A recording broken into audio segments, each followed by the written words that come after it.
tema que volta e meia aparece aqui nas perguntas de vocês é por que na minha igreja tem diaconisa?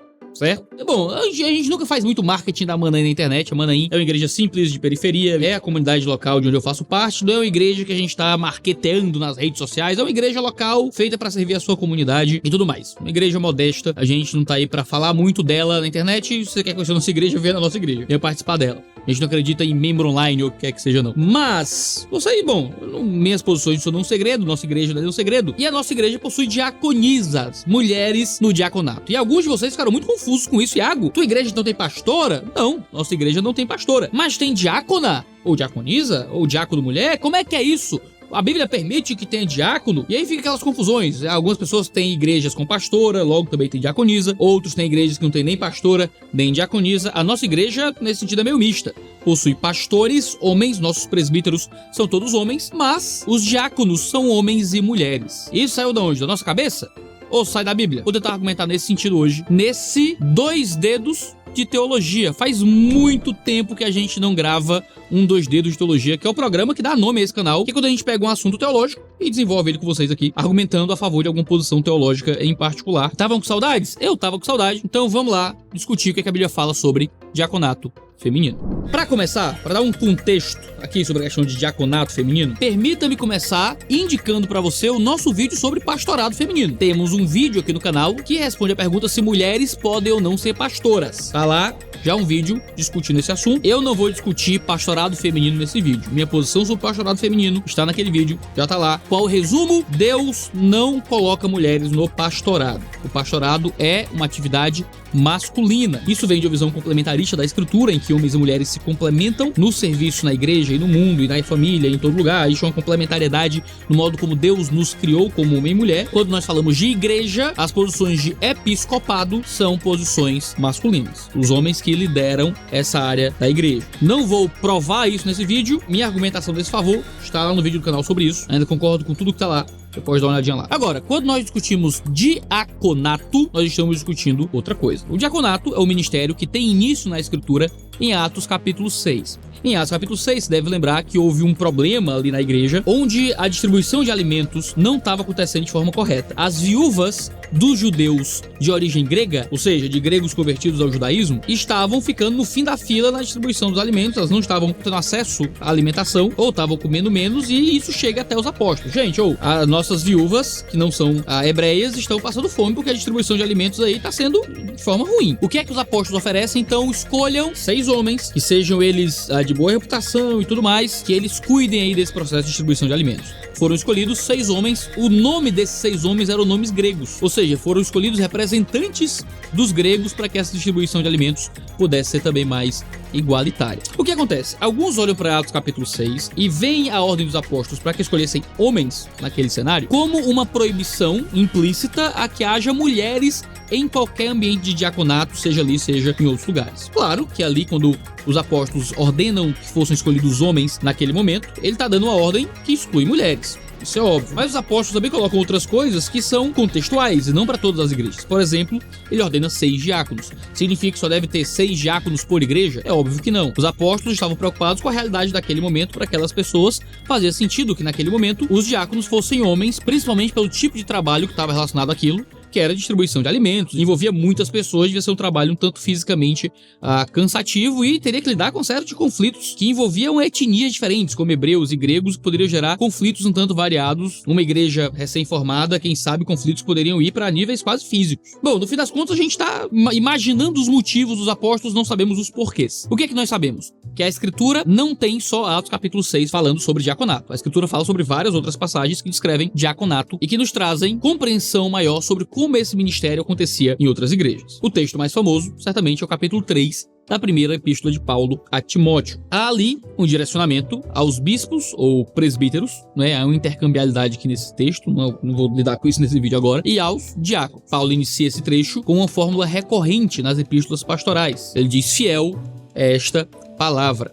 Isso ocorre em 1 Timóteo 2, em Tito 3:8 e de forma expandida, fiel é esta palavra e digna de aceitação em 1 Timóteo 1 e 1 Timóteo 4. Sempre aparece em contextos pastorais. A fórmula em si já enfatiza o que será dito a seguir. Essa expansão é um tipo de redundância que Paulo faz para mostrar a grandeza do que vai ser tratado ali. Essa fórmula não é exclusiva de Paulo, mas no mundo helênico é usada por Dionísio de Alicarnasso e mesmo pelo Dio Crisóstomo, nome muito famoso, para afirmar de forma muito clara, muito forte uma coisa que vai surgir ali. Nesse contexto, Paulo identifica o problema como uma colisão do seu evangelho com um ensino diferente, e em cada comunidade, o evangelho de Paulo estava sob intenso ataque. Ou seja, Paulo usa essa expressão quando sente necessidade de se opor a falsos ensinos que ameaçavam a igreja. Um desses falsos ensinos estava certamente relacionado ao modo como se lidava com liderança de igreja. E você sabe que Paulo teve problemas com lideranças ao longo de várias epístolas. Pense em 1 Coríntios, né? Você tem líderes guiando a igreja no caminho de divisão. Em 2 Coríntios, você tem os super apóstolos que se levantavam contra Paulo. Sempre tinha gente querendo tirar Paulo do comando. Paulo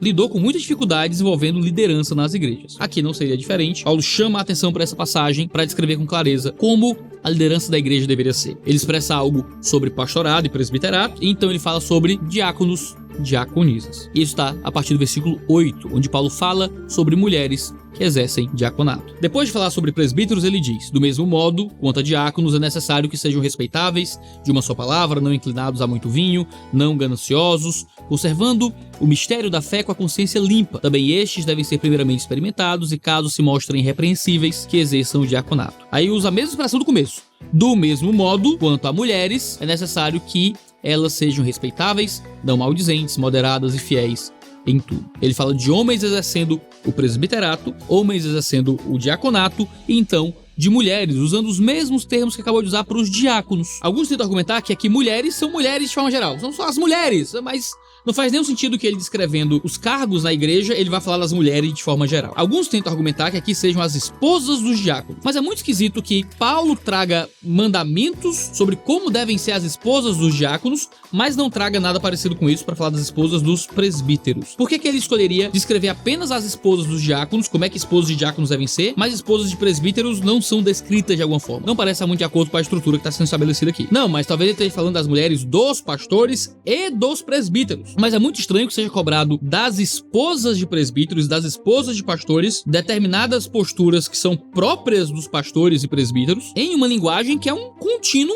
argumentativo aqui. O uso de também, ou da mesma forma, em 1 Timóteo 3, tem que ser mais naturalmente interpretado como dando continuidade à lista daqueles que servem como diáconos, especialmente porque Paulo retorna aos diáconos do sexo masculino no versículo 12. Uma referência repentina às esposas é possível, mas nesse capítulo parece que Paulo está se referindo aos ofícios e à conduta pública dessas pessoas na igreja. Outro ponto digno de nota é que Paulo fala sobre as esposas no versículo 11 e logo em seguida sobre o diácono ser fiel à esposa e governar bem a sua casa. Quando Paulo se dirige a Timóteo e a Tito sobre os oficiais da igreja, os presbíteros e os bispos, ele não descreve sobre suas esposas, porque ser esposa de pastor ou esposa de diácono não é um ofício da igreja. Por outro lado, quando Paulo fala do diaconato especificamente, ele menciona as diaconisas. Se Paulo quisesse mostrar que as esposas dos diáconos devem ter as qualidades que ele descreveu, ele deveria ter feito o mesmo para os presbíteros, deveria ter descrito isso em Tito também. O que faz a gente concluir que esposa de diácono não é diaconisa, e que Paulo não está descrevendo esposas de ninguém aqui, está descrevendo mulheres que exercem também um ofício eclesiástico como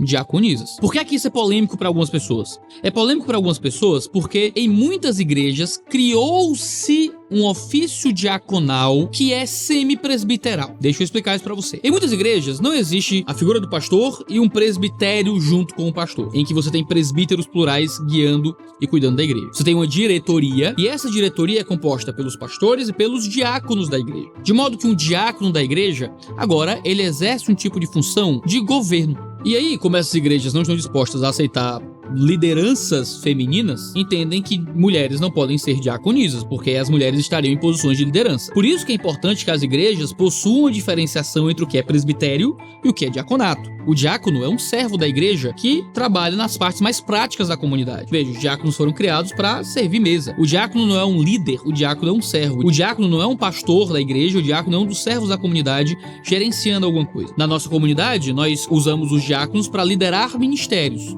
Então temos o diácono que cuida da parte da cozinha, o diácono que cuida da parte de patrimônio, um diácono que cuida da parte de mídias, um diácono que cuida da parte de louvor, um diácono que cuida de questões administrativas. Os diáconos cuidam de aspectos mais práticos da vida do ministério da igreja. E além dos diáconos, temos presbíteros, que são também eleitos pela igreja, que aí cuidam das atividades pastorais da comunidade. Se a nossa igreja tivesse diáconos que são também diretores da igreja, a gente teria um problema que a gente estaria tendo pastoras, tendo diaconisas, e aí a gente teria que ter diáconos apenas masculinos, o que seria tolher mulheres de funções que a escritura lhes concede. Agora, um exemplo muito interessante que nós temos na escritura vem de Paulo em Romanos. Paulo cita uma diaconisa em Romanos 16. Paulo cita Febe. Algumas traduções, infelizmente, que interpretam o texto de forma um pouco diferente, trazem Febe, que está servindo na igreja de Cencreia. A maioria das versões em português trazem isso. Mas eu acredito que a melhor tradução seria Febe, que é diaconisa da igreja de Cencreia. É assim que diz a nova tradução na linguagem de hoje, e isso está no rodapé da NVI também. Eu acredito que o grego do texto indica melhor diaconisa como leitura do que simplesmente traduzir diáconos ali como um termo lato para alguém que serve. Nisso, eu sigo o Sam Storms, quando ele entende que, embora a palavra para diácono possa também descrever o ministério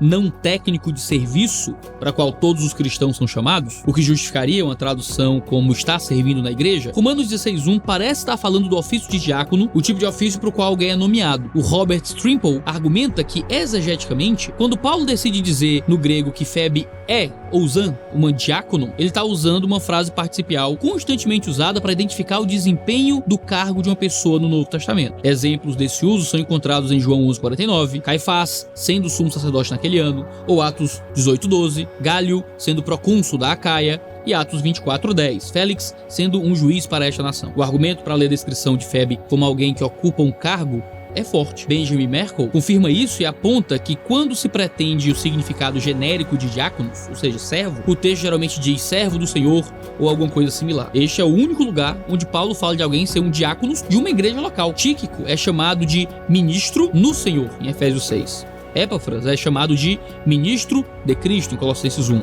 Timóteo é rotulado de servo de Cristo Jesus, em 1 Timóteo 4. Com apenas Febe especificamente considerada serva de uma congregação local, no caso a igreja de Cencreia, é provável que ela fosse realmente uma diaconisa de sua igreja. Paulo recomendar que Febe seja recebida pela igreja e auxiliada em tudo o que ela precisasse, seria um forte indicativo de que Febe foi responsável por levar aquela carta até a igreja em Roma. Robert Mounce comenta que, como portadora da carta, seria bem natural para Paulo recomendá-la e fazer uma menção especial dela. Ela é tanto descrita como nossa irmã, significando uma membra da comunidade de Corinto, e uma diaconisa na igreja de Cencreia, o que é coerente com a ideia de um cargo sendo exercido na igreja. Paulo pede àquela congregação romana para recebê-la bem de uma forma que fosse digna do povo de Deus. É incerto se a ênfase é colocada na sua dignidade como crente ou na maneira digna como eles, como uma assembleia cristã, deveriam se comportar. Agora, as duas opções podem ser consideradas aqui. Paulo pediu que ela fosse ajudada no que precisasse por causa do quanto ela tem sido amiga para Paulo. Paulo dá destaque para o serviço que essa mulher executava, de um modo que esse serviço só pode ser identificado como diaconato. Igrejas podem eleger diaconisas porque entendemos que esse é um trabalho comum para homens e para mulheres. Ele é fundamental e é importante para que uma comunidade exista. E nós sabemos que na história da igreja havia diaconisas. Há diaconisas nas igrejas cristãs desde os períodos mais iniciais, como é registrado na correspondência entre Plínio o Jovem e o imperador Trajano, falando de duas mulheres cristãs como ministrai, que é a palavra em latim para diácono. Hoje, algumas igrejas restringem o diaconato a homens, mas isso não acontecia nem no período apostólico, nem ao período pós-apostólico. O diaconato não estava atrelado a uma posição de liderança pastoral na igreja, mas era uma posição de serviço prático para a comunidade. Quem guia a igreja é sempre o seu presbitério, e é por isso que nós acreditamos em diaconisas, a partir da leitura que nós fazemos nessas passagens do Novo Testamento. Se Paulo fosse contra diaconisas, ele proibiria isso de forma expressa e explícita, como ele faz nas proibições a pastoras. Paulo não proíbe diaconisa em nenhum lugar, enquanto ele proíbe pastoras de forma muito explícita em outros lugares. Paulo fala de mulheres quando está falando de diaconato em 1 Timóteo. Paulo cita uma diaconisa em Romanos. A igreja cristã sempre teve diaconisas desde o período mais primitivo dela. Claro que outras interpretações são possíveis e outras igrejas possuem leituras diferentes sobre o papel da diaconisa. E muitas comunidades precisam rejeitar interpretações que aceitem diaconisas, porque as suas confissões de fé rejeitam a diaconia feminina, uma vez que você faz parte de uma igreja em que a sua confissão de fé, já absolutamente estabelecida e imutável, rejeita uma interpretação teológica, aí já não tem mais como discutir aquela interpretação teológica. Você está submisso ao credo da sua igreja, não tem mais o que discutir em termos bíblicos e teológicos, porque se você se convencer do contrário, você vai ter que mudar de igreja ou ir contra a confissão da sua igreja, o que é um problema. Mas aqueles que leem a escritura de um modo que não concordam com a diaconia feminina, tá tudo bem também. Eu acho que é um campo de liberdade muito possível dentro do ambiente cristão. Há igrejas que têm diaconisas, há igrejas que não têm. Eu acho que há um caminho de convivência pacífica aí nesse tipo de cenário. Se você, eu queria muito ser uma diaconisa. Bom, vai ter que achar uma igreja que concorde com isso. Ah, eu odeio a ideia de diaconisa na igreja. Primeiro você tem que olhar pro seu coração. Por que é que você odeia ou seria... Sabe, se você tá sendo guiado pela escritura ou talvez por algum tipo de preferência cultural, que às vezes você não quer que mulher faça nada na igreja, sei lá. Às vezes você disfarça, esconde o seu machismo por trás de teologia conservadora. Aí é um problema, tá? Continuo não acreditando em pastoras e também continuo acreditando em diaconisas. É assim que a gente guia a nossa comunidade, é nisso que eu acredito. E na sua igreja, é como? Deixe seu comentário aí pra gente seguir esse processo de debate teológico de forma madura, cuidadosa, amorosa aqui na internet. Esse é o 2 Dedos de Teologia. A gente tem vídeo toda terça e quinta-feira, sempre às 10 horas da manhã. Então não deixe de se inscrever no canal pra ficar sabendo sempre que houver vídeo novo. Um cheiro no seu cangote e até a próxima.